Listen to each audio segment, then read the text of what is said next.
From UFOs to psychic powers and government conspiracies, history is riddled with unexplained events. You can turn back now or learn the stuff they don't want you to know.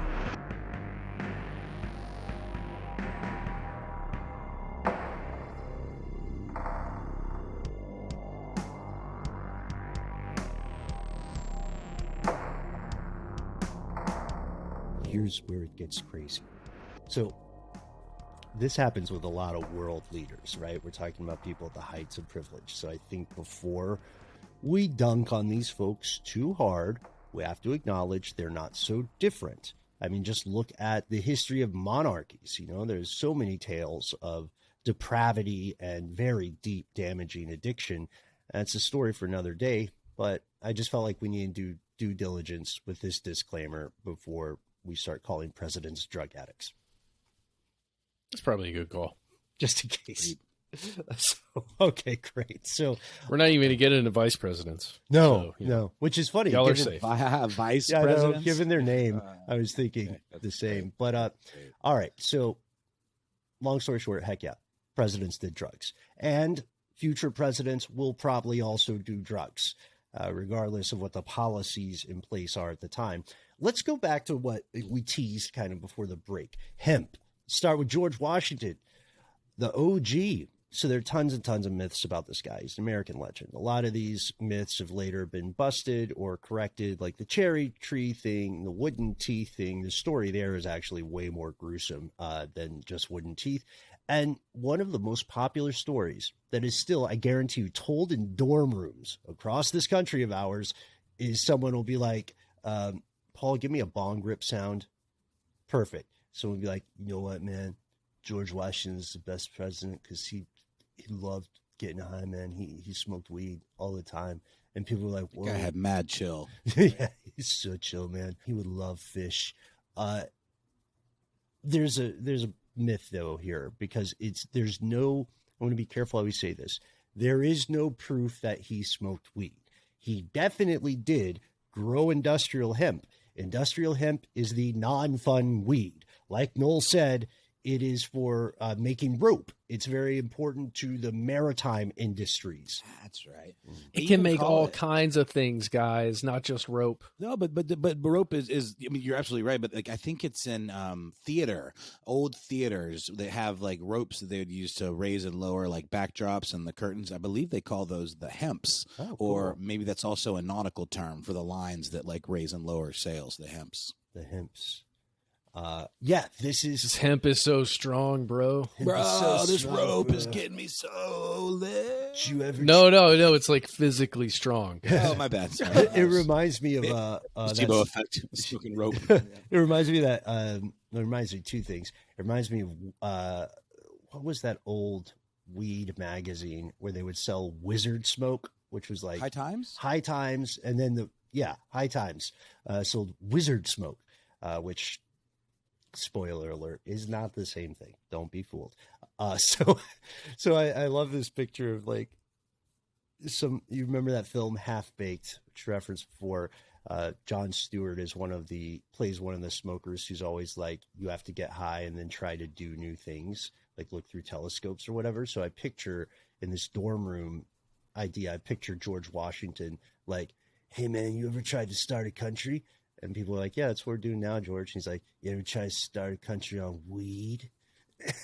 Like it hits different. It hits different. It hits different. Sure. But so there is no proof that he was smoking this. And the things that purport to have evidence of that, it hasn't stacked up in what we can find. And this is not to say people are intentionally misleading you. They're just mixing up some of the facts because in the colonial era and in like the early America era, citizens were legally required to grow hemp. And it was such a big deal that for like more than 150 years before racism makes the marijuana laws come into play, people could pay taxes with hemp. If you didn't want to like pony up cold hard scratch, you would just give the tax man a pile of hemp, which I don't know what the equivalency rate was there, but it'd be interesting to find out. So Well, I mean, it makes a lot of sense. In the 1600s, 1700s, you could pay many of your debts with things like wood, like cords of wood, right? If you were chopping wood, that's how many pastors were paid. That was their salary, was wood. Because, you had to live through the winter. So it made sense as a currency. And much closer to a barter economy, agrarian barter economy at that time. Yeah, so he wasn't, we know that if he was smoking, and again, there's no proof that he wasn't smoking the kind of stuff you would imagine in a stoner movie. It wouldn't have done too much for him because of the low amount of THC in there. And there's no record on the other side. There's no record of him explicitly saying, I don't smoke hemp, or what's the other famous line? I tried it a couple times, but I didn't inhale. He didn't say any of that. We know he did like to drink alcohol, though. A ton of people did. At one point, his estate was the biggest producer of whiskey, I think, in America or on the North American continent. He made like 11,000 gallons of the stuff in 1 year alone. We know all about George Washington's booziness from our buddy Alex Williams' yearly gift of George Washington's eggnog, which is like booze and more booze and booze and booze and booze, and then some sugar and like egg. And it says like sip generously or something. Like there's a whole like recipe that even tells you how to enjoy it.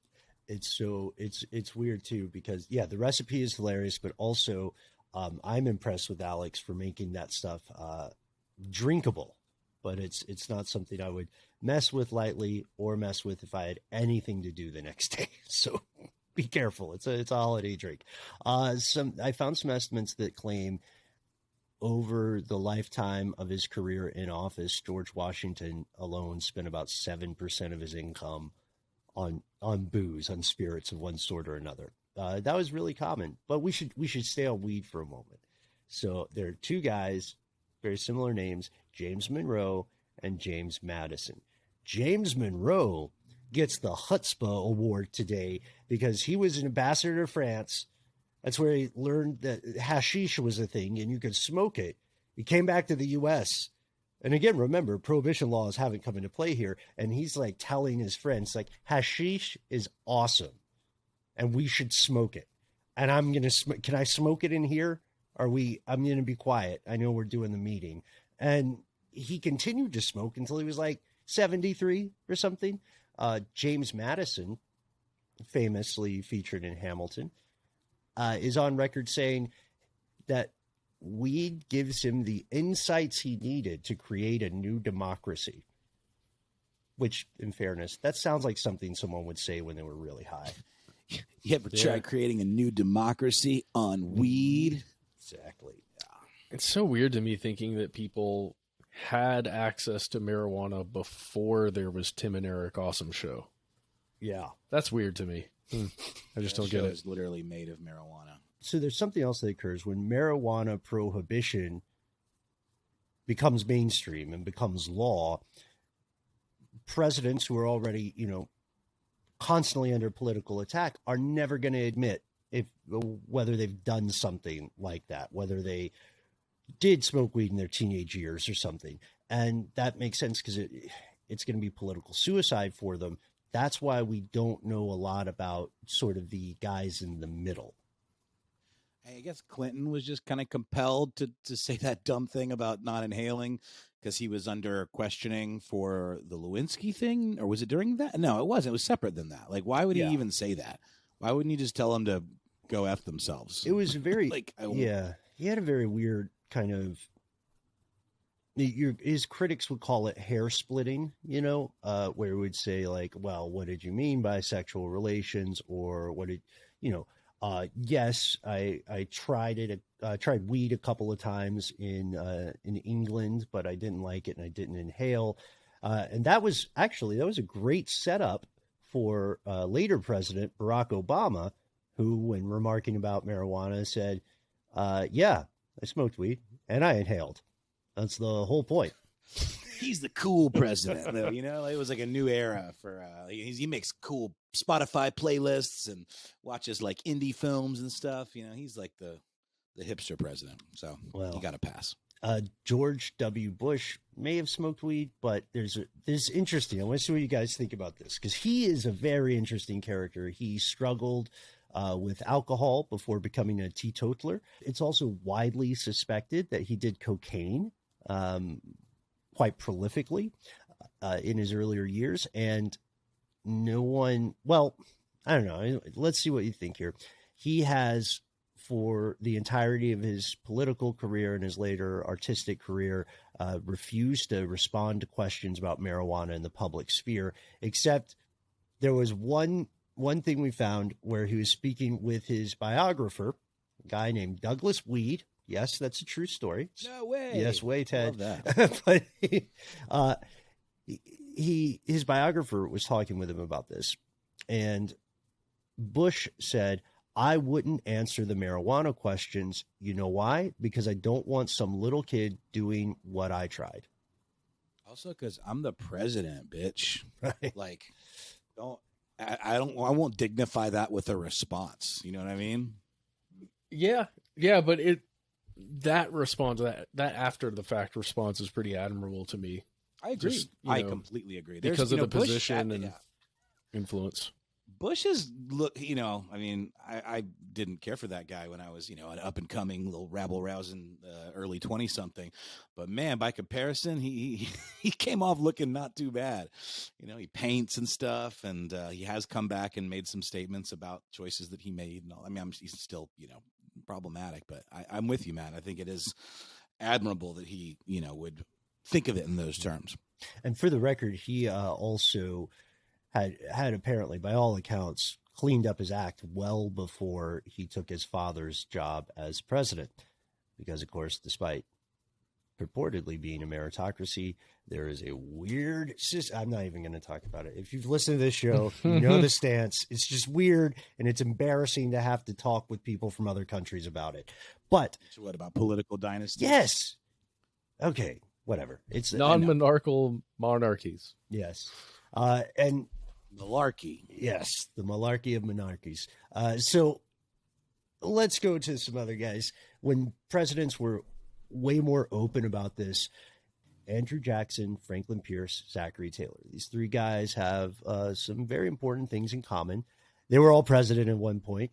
They all came from a military background, and they all liked getting high with their fellow soldiers. They talked about it. They liked smoking weed with them. Franklin Pierce, who is often regarded as a not great president, wrote to his family once and said essentially that smoking out with his fellow soldiers was, quote, about the only good thing about war, which feels like a humanizing thing. But oh, yeah. Yeah. Maybe he wasn't a good president because he was like an okay dude.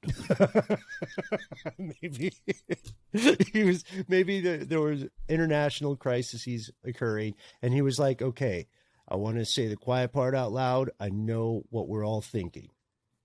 What's the snack situation? Yes.